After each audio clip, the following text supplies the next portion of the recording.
반갑습니다. 네, 열렬히 환영해 주셔서 감사합니다. 오늘 함께 나눌 하나님의 말씀은 창세기 1장 26절에서 31절까지의 말씀입니다. 창세기 1장 26절에서 31절까지의 말씀입니다.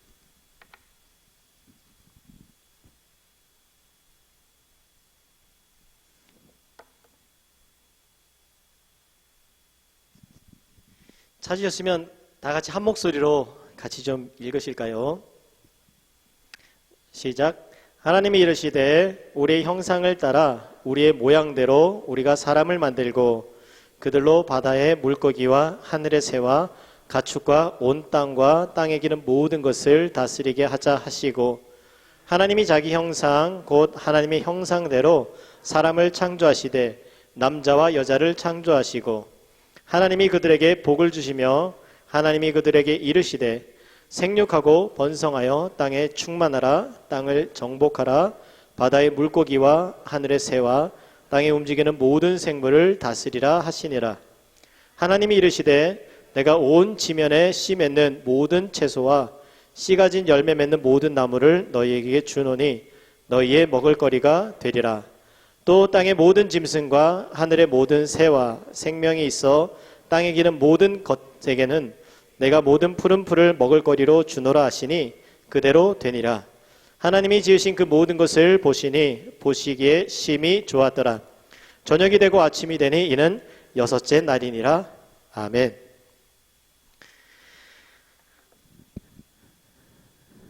네, 저는 SBS 강사로 와서요, 지금 말씀을 같이 나누고 있습니다. 이 자리에 잘 오셨고요. 저도 잘 온 것 같아요. 일요일 날 저녁에 도착을 해서 시차가 잘 적응이 아직 안 되고 있습니다. 그래서 저는 지금 한국 시간으로 밤을 새고 그리고 아침을 맞이하고 있는 시간이에요. 그래서 좀 제가 이제 비몽사몽 같은 그런 시간입니다. 그래서 제 입에서 나오는 말은 제 말과 제 생각이 아닐 수도 있어요. 그래서 이 시간 간절히 소망하는 건 제 생각과 제 뜻과 제 마음이 아니라 하나님이 제 입술을 붙잡아 주셔서 오직 하나님께서 하시고자 하시는 그런 말씀만 이 시간에 전해지면 좋겠습니다. 아무리 좋은 말씀도 좋은 밭에 떨어져야 싹이 나고 열매가 맺는 것이죠. 이 시간 하나님의 말씀을 사모하는 마음으로 이 시간 함께 이렇게 좀 말씀 같이 나누면 좋겠습니다. 우리 그런 마음으로 잠깐 기도할까요? 네, 제가 기도하겠습니다. 하나님, 이 시간 우리의 마음을 붙잡아 주셔서 전해지는 귀한 말씀 가운데 그 말씀을 하나님의 말씀으로 듣고 받을 수 있는 그런 우리의 마음이 준비되도록 하나님께서 주의 성령으로 이 시간 함께하여 주옵소서. 우리의 생각과 마음을 온전히 성령께서 붙잡아 주셔서 이 시간 전하는 자나 듣는 자나 오직 하나님의 뜻만 온전히 들려지기를 소망합니다. 예수님 이름으로 기도합니다. 아멘. 말씀 들을 마음의 준비가 되셨나요? 우리 옆에 계신 분들 좀 축복하고 싶습니다. 참 보시기에 좋아 보이십니다. 네, 정말로 그렇게 보이시나요? 정말로 옆에 계신 분들이 그렇게 좀 보시기에 좋아 보이시는 그런 분으로 보이시나요? 여러분, 세계관이라는 이야기, 세계관이라는 단어 들어보셨죠? 뭐가 세계관일까요? 세상을 바라보는 다양한 관점들이 있을 것 같습니다. 세계관이라고 할 때 그 세계관에 대한 정의를 좀 찾아볼 수 있는데, 좀 여러분들이 이해하기 어려운 단어들이 나오지만 잘 이해하실 거라는 믿음과 확신을 가지고 제가 한번 세계관의 정의에 대해서 나눠드리도록 하겠습니다. 제 정의가 아니고요, 사전적 정의예요. 형이상학적 관점에서의, 벌써부터 어렵기 시작하죠. 세계에 관한 통일적 파악, 세계 전체를 어떤 것으로 볼 것이냐는 인간의 기본적 태도를 말한다. 네, 굉장히 어려운 표현인 것 같아요. 세계관은 자연 및 인간의 행위, 생활을 포함하여 사회에 대한 통일적이고 조직적인 파악이다.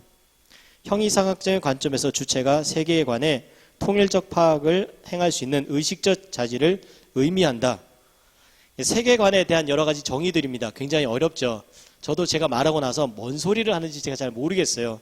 그래서 그냥 조금 더 쉽게 설명하면 우리가 살고 있는 생활의 환경, 문화, 언어 이런 걸 통해서 우리가 세상을 바라보는 시각이라는 거예요.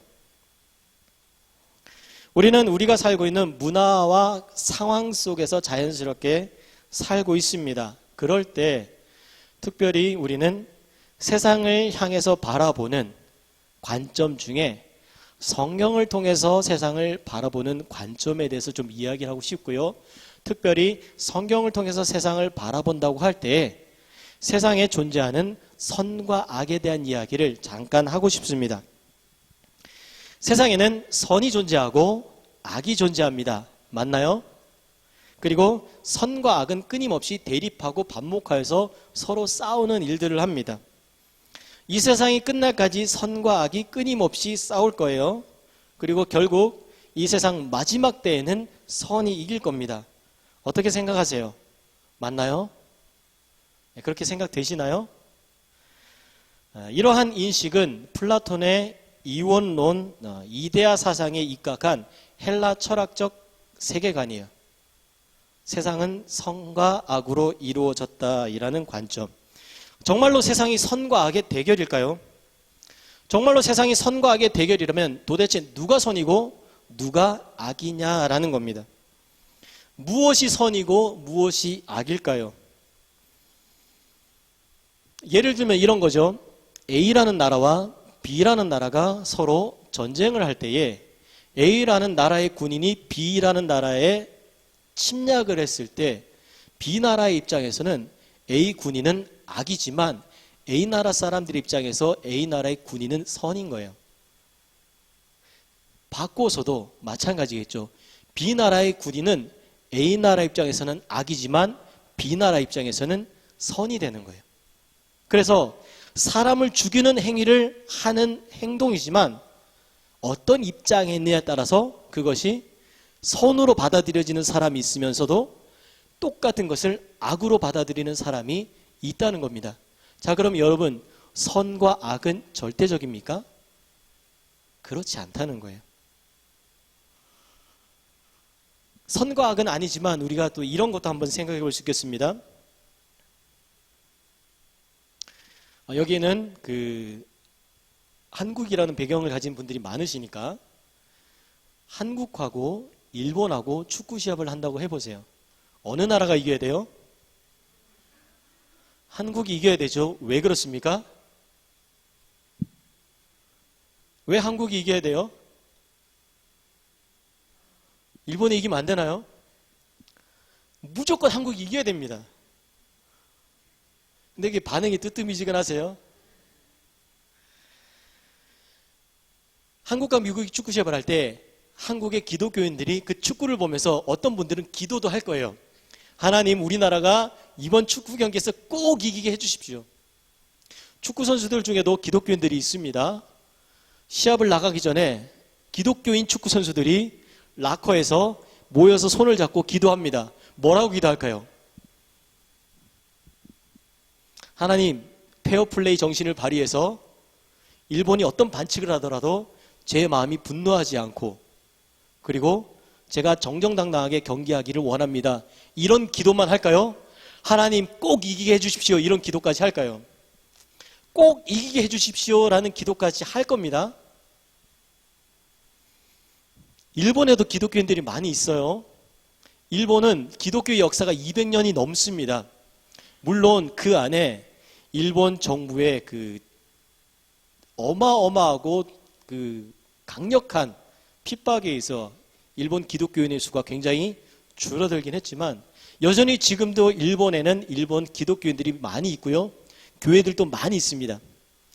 그런 일본 사람들이 이번 축구 시합에 꼭 우리나라가 이기게 해주십시오. 일본이 이기게 해주십시오라고 하나님께 기도한다고 할 때 하나님은 어느 나라의 기도를 들으셔야 할까요?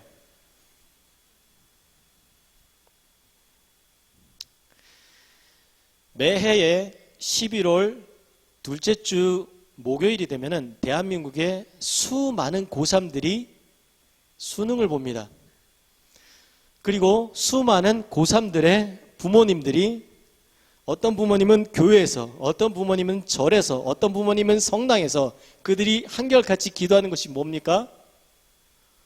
만약에 수많은 고3들의 모든 부모가 한결같이 우리 아들 서울대학 가게 해주세요라고 기도한다면 하나님은 누구의 기도를 들으셔야 할까요?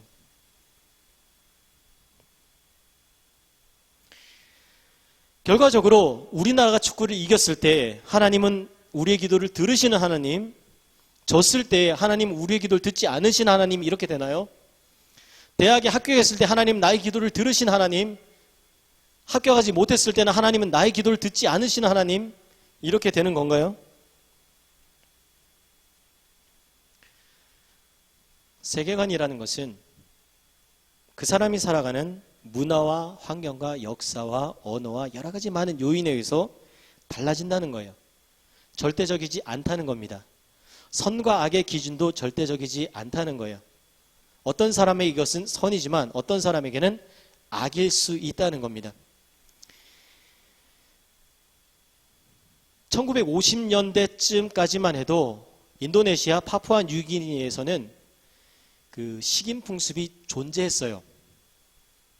그것은 사람의 고기를 먹는 것을 즐겨 했기 때문이 아니라 부족과 부족 간에 전쟁이 일어났을 때에 그 전쟁의 완전한 승리를 의미하기 위해서 상대방 부족의 죽은 시신의 살점을 먹었다라는 거예요. 그 사람들 입장에서는 그 1950년 이전에 파푸아 뉴기니에서 전쟁을 치러서 상대방의 시신의 살점을 먹은 사람들에게는 그것이 그 당시에는 당연한 선이었단 말이에요. 그런데 그 상황을 지켜보는 그렇지 않는 나라들 사람들에게는 그것이 어떻게 비춰졌을까요?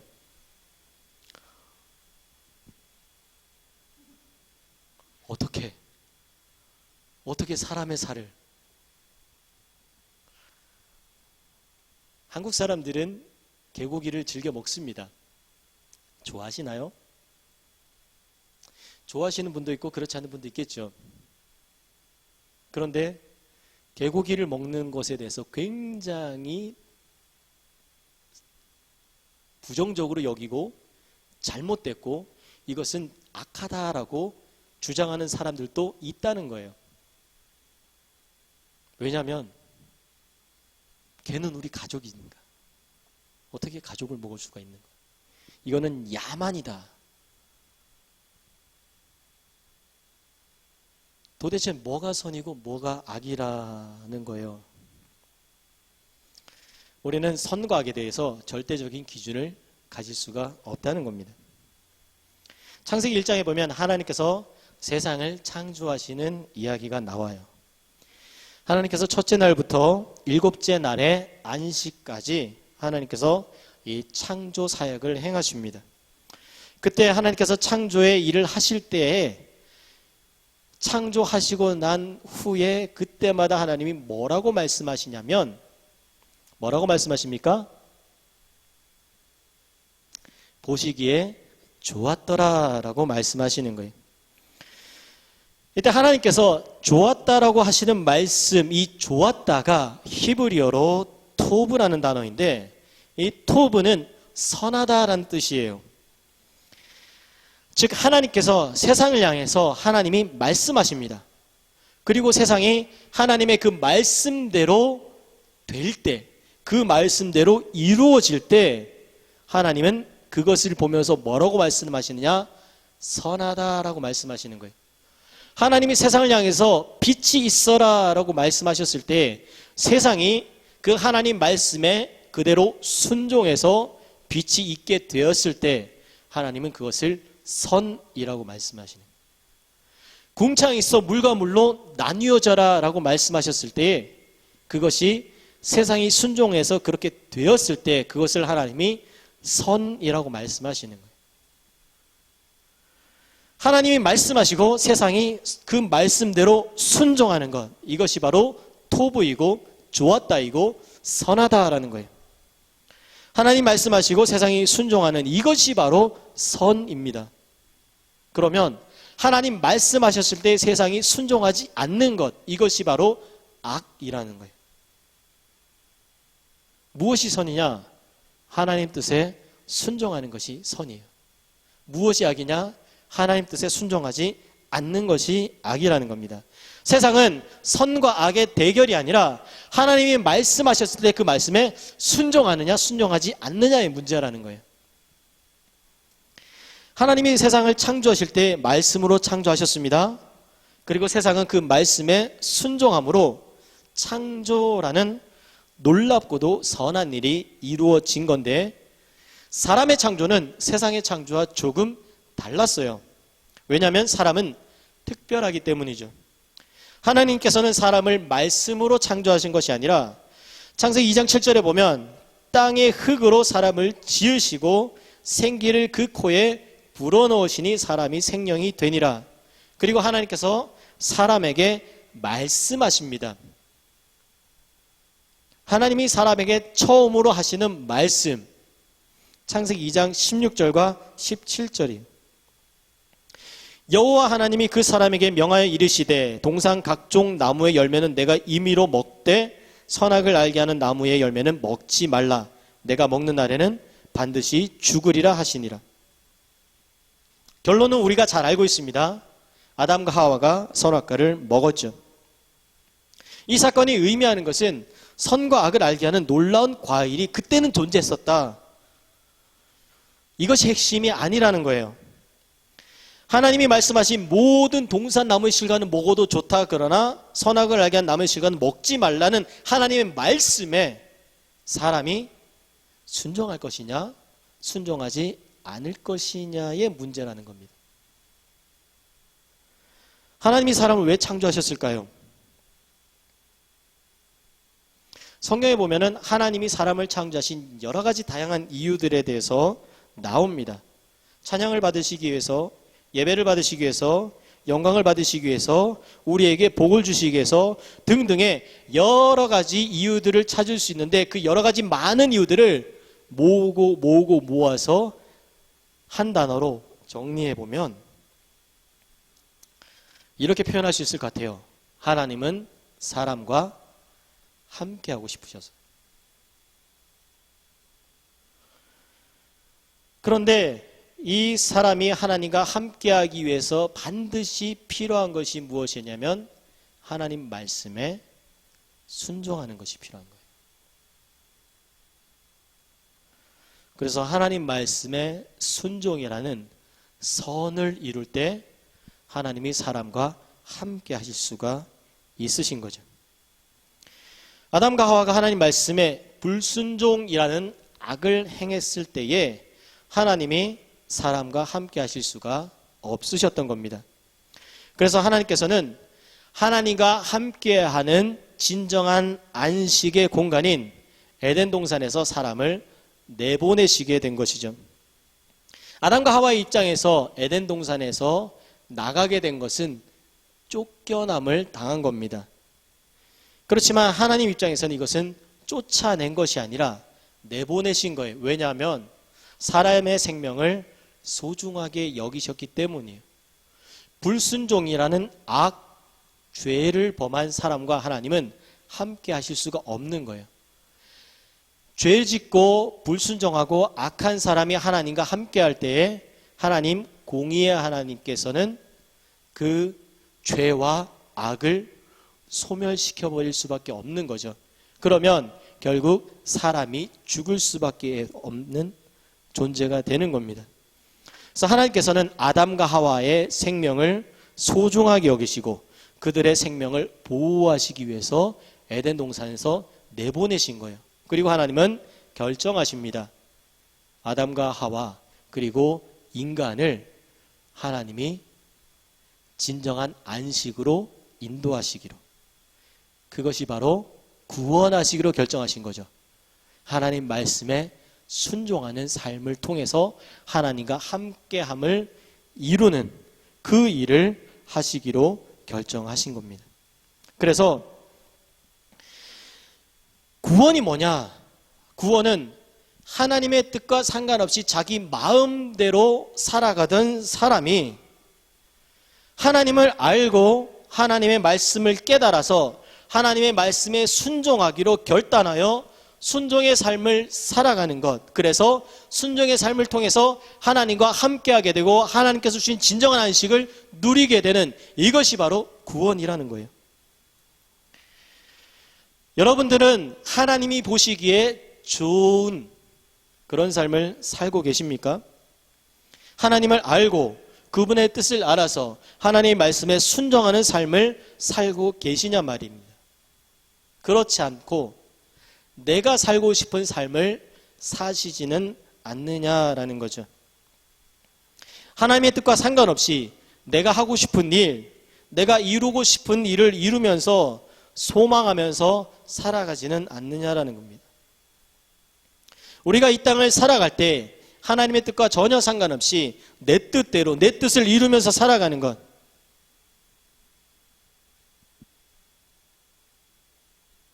이렇게 우리는 살고 있지 않느냐라는 거죠.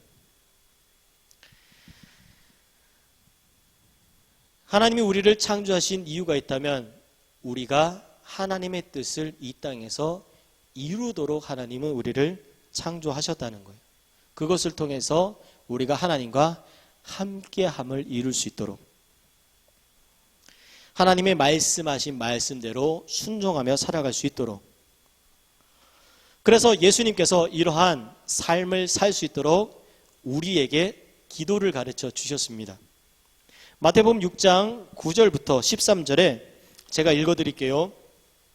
그러므로 너희는 이렇게 기도하라. 하늘에 계신 우리 아버지여, 이름이 거룩히 여김을 받으시오며 나라가 임하시오며 뜻이 하늘에서 이루어진 것 같이 땅에서도 이루어지이다. 오늘 우리에게 일용할 양식을 주시옵고 우리가 우리에게 죄 지은 죄를 사하여 준 것 같이 우리 죄를 사하여 주시옵고 우리를 시험에 들게 하지 마시옵고 다만 악에서 구하시옵소서. 나라와 권세와 영광이 아버지께 영원히 있사옵나이다. 아멘. 우리가 늘 주문처럼 기도하는 기도죠. 이것이 도대체 무슨 의미인지 어떤 뜻인지 깊이 생각하고 고민하지 않고 그냥 아무 생각 없이 예배가 마칠 때 당연히 하는 것처럼 줄줄줄 한단 말이죠. 우리 여기서 생각을 해보고 싶은 것이 있어요. 남미의 우루과이 농촌의 어느 작은 성당 벽에 붙어있는 글이라고 합니다. 제가 읽어드릴게요. 하늘에 계신 이라고 하지 마라. 매일매일 땅의 것만 생각하면서. 우리라고 하지 마라. 언제나 너 혼자만 생각하면서. 아버지라고 하지 마라. 전혀 아들, 딸답게 살지 않으면서. 아버지의 이름이 거룩히 빛나시며 라고 하지 마라. 자신의 이름을 내려고 살아가면서. 아버지의 나라가 오시며 라고 하지 마라. 오직 황금 만능의 나라가 이루어지길 원하면서. 뜻이 하늘에서와 같이 땅에서도 이루어지소서라고 하지 마라. 모든 것이 네 뜻이 이루어지기를 바라면서. 오직 저희에게 일용할 양식을 주시고 라고 하지 마라. 죽을 때까지 양식을 쌓아두고 살고 싶어 하면서. 저희에게 잘못한 일을 저희가 용서하오니 저희 죄를 용서하시고 라고 하지 마라. 여전히 아직도 마음 한구석에는 미워하는 마음을 품고 살고 있으면서. 저희를 유혹에 빠지지 말게 하시고 라고 하지 마라. 언제나 죄인 줄 알면서도 끊임없이 선택하고 넘어져 죄짓고 살면서. 악에서 구하소서라고 하지 마라. 악인 줄 뻔히 보면서도 피하지 않으면서. 아멘이라고 하지 마라. 주님의 기도를 진정한 나의 기도로 드리지 않으면서. 예수님께서 가르쳐 주신 기도 중에 오늘 제가 좀 더 주목해서 보고 싶은 부분이 있습니다.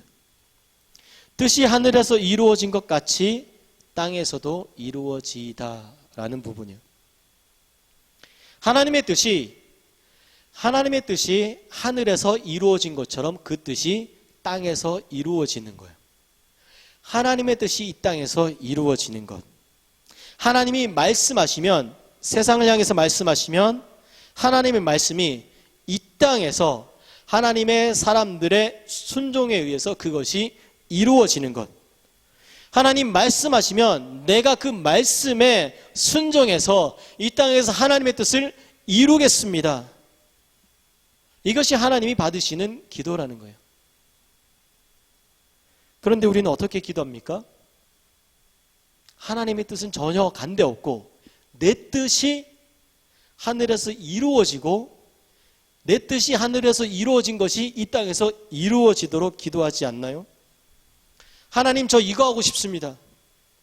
하나님, 저 저거 하고 싶습니다. 하나님, 저 이번 시험에 이렇게 되면 좋겠습니다. 하나님, 저 무슨 대학 가고 싶습니다. 하나님, 저 어떤 직장에 취직하고 싶어요. 하나님, 저 이번 시험이 이렇게 되고 싶어요. 하나님, 제가 연봉을 얼만큼 받고 싶습니다. 하나님, 제가 이런 사람과 결혼하고 싶습니다. 하나님, 저에게 이런 문제가 있는데 이 문제가 해결되면 좋겠어요. 저런 문제가 있는데 저런 문제들이 해결되면 좋겠어요. 이것이 뭡니까? 하나님의 뜻인가요? 내 뜻 아닙니까? 내가 원하는 것, 내가 하고 싶은 것, 내가 이루고 싶은 것을 하나님이 이루시도록 내가 그렇게 하나님을 요구하고 하나님의 뜻을 흔들고 하나님이 내 삶 가운데 무언가 역사하도록 그렇게 요구하고 있지 않습니까? 물론 우리가 하나님의 자녀됨으로 구할 수 있어요. 자녀됨으로 하나님께 주십시오라고 구하는 것 당연한 겁니다. 당연히 구해야 되는 거예요. 구하라 주실 것이요, 찾으라 찾을 것이요, 두드리라 너에게 열릴 것이니 라고 말씀하셨기 때문에 그 말씀에 의지해서라도 우리는 구해야 되는 겁니다. 그런데 여러분, 언제까지 구하기만 할 거냐라는 거예요. 평생 하나님 앞에서 달라고만 할 거냐라는 거예요.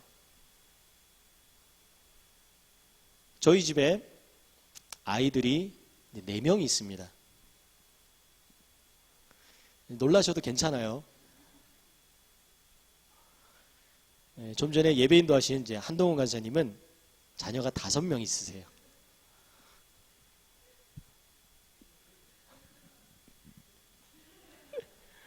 제가 신들매를 묶기도 이렇게 들기도 이렇게 감당 못할 정도의 위대하신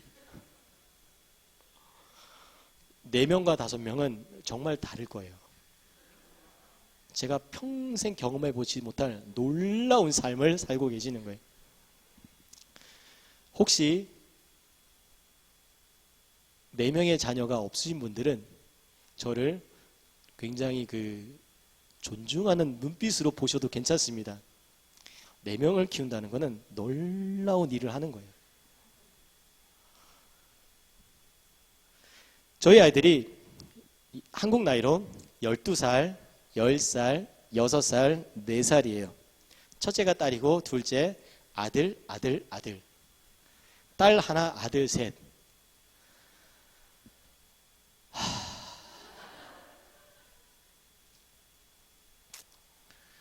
지금은 아이들이 어려서 저와 제 아내에게 엄마 이거 해주세요. 아빠 저거 해주세요. 이렇게 이야기하면 저와 제 아내가 아이들이 원하는 것을 해줍니다. 그리고 그 아이들의 필요를 채워주고 공급해주죠. 왜냐하면 지금 저희 아이들은 엄마 아빠의 돌봄과 그리고 섬김과 수고가 필요한 때라는 거예요. 그런데 여러분 생각을 해보세요. 저희 아이들이 자라고 성장해서 나이가 30살, 40살, 50살, 60이 되었는데도 그때 여전히 저에게 아빠 이거 해주세요. 아빠 나 10,000원만. 나이 60이 돼서 저한테 그런다고 생각을 해보세요.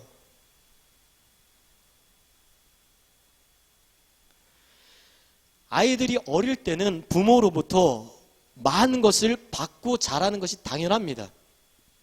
그런데 조금 자라다 보면 용돈을 받아 쓰기도 하겠죠.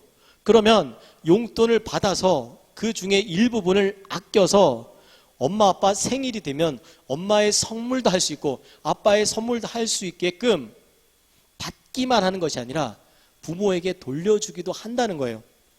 여러분들 그렇게 하지 않습니까? 그렇게 하시잖아요. 왜냐하면 자라고 성장하니까. 그리고 좀 더 자라고 성장하면 어떻게 되나요? 이제는 용돈을 받는 것뿐만이 아니라 스스로 직업을 가지고 아르바이트를 해서 스스로 노력해서 돈을 벌어서 그 돈을 가지고 엄마 아빠에게 밥을 사기도 하고 선물을 하기도 하잖아요. 그리고 좀 더 자라고 성장하면 어떻게 됩니까? 오히려 벌어서 부모님에게 용돈을 드리기도 하죠. 그리고 그때쯤 되면 어떻게 합니까? 엄마 나 이거 해주세요. 아빠 나 이거 해주세요가 아니라 엄마 뭐 하고 싶으세요? 아빠 뭐 하고 싶으세요? 어디 가고 싶으세요? 뭐 갖고 싶으세요? 필요한 거 있으세요? 이야기하세요. 어디 여행 가고 싶은 데 있으세요? 제가 보내드릴게요. 자라고 성장하면 그렇게 되는 것이 아닌가요? 하나님 앞에서도 우리가 자라고 성장해야 된다는 거예요. 하나님 저 이거 필요합니다. 당당하게 요구할 수 있죠. 왜냐하면 우리가 자녀니까, 아들이니까, 딸이니까. 그런데 영적으로도 자라고 성장해서 이제는 하나님 저 이것이 필요합니다. 그 수준을 넘어서서 하나님 제 삶을 통해서 무엇을 하기 원하십니까? 하나님이 저를 이 땅에 보내신 이유는 무엇입니까? 제 삶을 통해서 하나님이 이루고자 하신 것이 무엇입니까? 저에게 알려주십시오. 제가 알고 싶습니다. 그리고 하나님의 뜻을 알게 되면 아 하나님의 뜻이 이거군요. 그럼 제가 그렇게 살아가겠습니다. 그렇게 살다가 때론 넘어지고 아 하나님 저 넘어졌네요. 다시 한번 일으켜주세요. 하나님 일으켜주시면 다시 또 그렇게 살기를 또 몸부림치고 애써서 하나님이 원하시는 삶을 내가 이 땅에서 순종함으로 살아내는 거예요. 우리는 언제까지 달라고만 하는 삶을 살아서는 안 된다는 겁니다. 자라고 성장해서 내 뜻을 하나님이 이루시는 삶에서 머무는 것이 아니라 하나님의 뜻을 이 땅에서 이루는 삶을 살아내는 것. 하나님을 알고 그 뜻을 알고 하나님의 뜻을 내가 이 땅에서 순종함으로 살아내는 것. 하나님 말씀하시면 그 말씀대로 내가 살아가는 거예요. 그것이 때로는 내 삶 가운데 너무 힘들고 버겁더라도 하나님이 나에게 힘을 주시고 능력을 주셔서 내가 또 그것 힘에 의지해서 살아가게 되는 거예요. 그래서 내 뜻을 이 땅에서 이루는 것에서 머무는 삶이 아니라 하나님의 뜻을 내가 이 땅에서 이루어내는 삶을 살아가는 거예요. 그때 하나님이 무엇이라 말씀하신다고요? 보시기에 좋았더라. 토브, 선하다.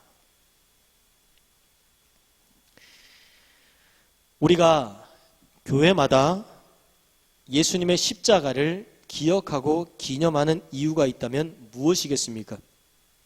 저기에도 지금 십자가 걸려 있잖아요.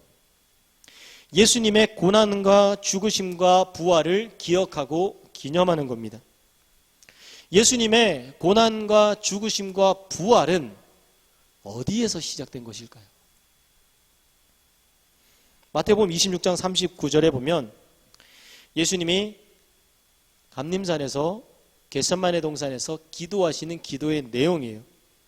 조금 나아가사 얼굴을 땅에 대시고 엎드려 기도하여 이르시되 아버지여 내 아버지여 만일 할만하시거든 이 잔을 내게서 지나가게 하옵소서. 그러나 나의 원대로 마시옵고 아버지의 원대로 하옵소서 하시고 마태복음 26장 42절에 다시 두 번째 나아가 기도하여 이르시되 내 아버지여 만일 내가 마시지 않고는 이 잔이 내게서 지나갈 수 없거든 아버지의 원대로 되기를 원하나이다 하시고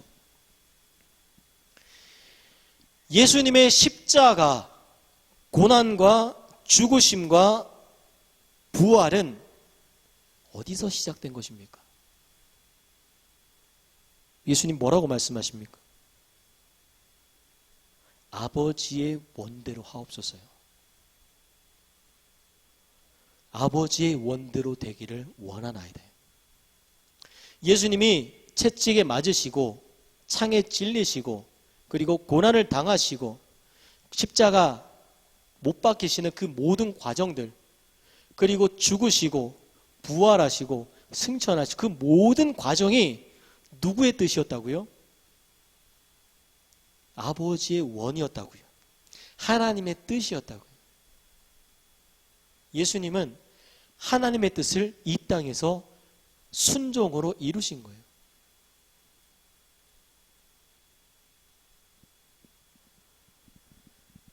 하나님의 뜻에 온전한 순종을 이 땅에서 이루신 겁니다. 그런데 완전한 인간으로 오셨기 때문에 그 순종하는 것이 쉽지 않으신 거예요.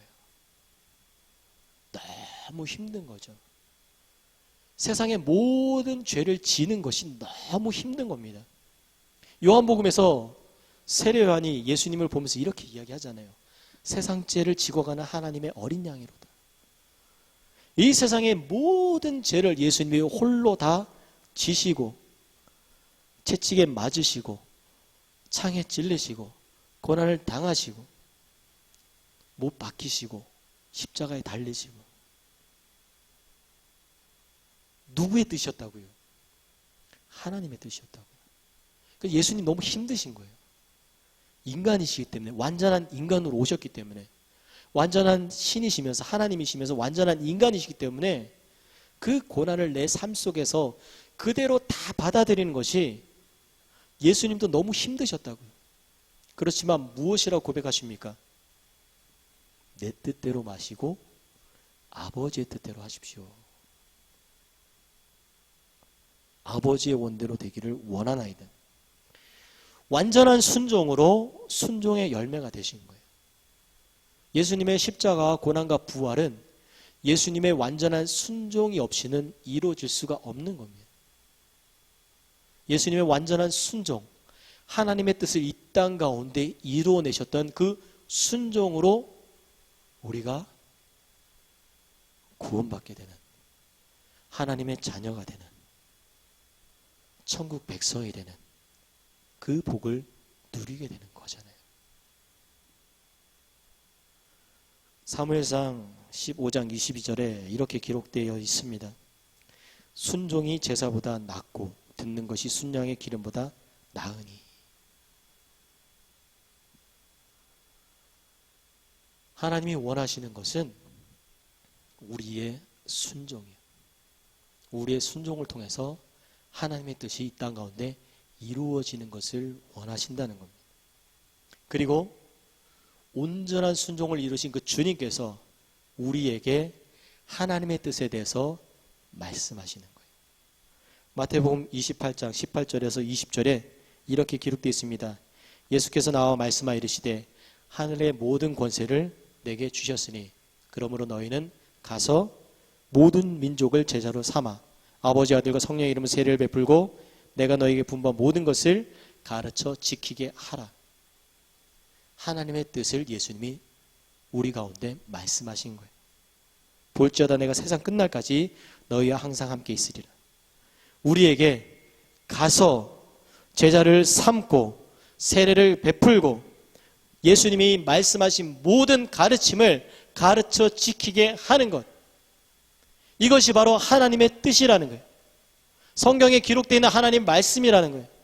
그래서 그 말씀대로 세상이 하나님 앞에 순종하게 될 때에 무리바다 덮음같이 세상의 모든 것이 하나님 앞에 영광을 돌리며 하나님을 아는 모든 것들이 일어나 하나님을 예배하고 찬양하게 되는 것, 그리고 이러한 위대한 사명을 우리 가운데 주시면서 홀로 보내지 않으시고 내가 세상 끝날까지 너희와 항상 함께 계시겠다라고 말씀해 주시는 거죠. 왜냐하면 우리는 약하거든요. 우리의 힘과 능력으로 이것을 감당하기에 우리는 너무나 약하기 때문에 주님이 우리와 함께 하시겠다는 거예요. 그래서 우리에게 성령을 보내주시는 거죠.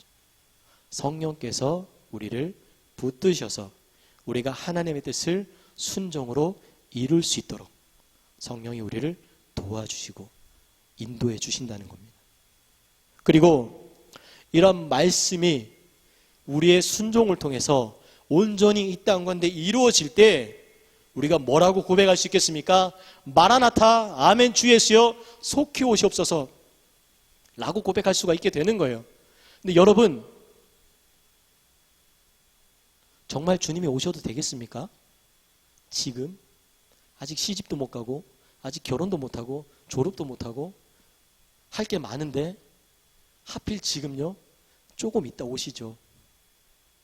제가 아직 할 일이 좀 더 많아서. 주님이 오심이 늦어짐이 있다면 바로 여러분들의 기도를 들으셔서이지 않을까 싶습니다. 제 아내랑 저도 좀 더 행복하게 살고 싶고요. 저희 아이들이 좀 더 잘하는 것도 보고 싶고, 저희 아이들이 잘하고 성장해서 시집 가고 장가 가고 또 손주들이 태어나는 것도 보고 싶어요. 그래서 주님 조금 더 있다가 오시면 좋겠습니다라는 마음도 저에게 솔직히 있습니다. 그렇지만 어쨌든 우리가 이러한 주님의 뜻을 온전히 순종하고 이룬다면 그때 우리 가운데 주님이 오시겠죠. 그렇다면 마지막 때에 우리가 하나님 앞에서 이런 고백을 할 수 있을 것 같아요. 계시록 7장 9절부터 12절까지 이 일 후에 내가 보니 각 나라와 족속과 백성과 방 안에서 아무도 능히 셀 수 없는 큰 무리가 나와 흰 옷을 입고 손에 종려 가지를 들고 보좌 앞과 어린 양 앞에 서서 큰 소리로 외쳐 이르되 구원하심이 보좌에 앉으신 우리 하나님과 어린 양에게 있도다 하니 모든 천사가 보좌와 장로들과 내 생물의 주위에 서 있다가 보좌 앞에 엎드려 얼굴을 대고 하나님께 경배하여 이르되 아멘. 찬송과 영광과 지혜와 감사와 존귀와 권능과 힘이 우리 하나님께 세세토록 있을지어다. 아멘 하더라. 우리의 순종을 통해서 이 일이 이루어질 거예요. 저와 여러분들의 순종이 이 놀라운 일을 이루게 될 겁니다.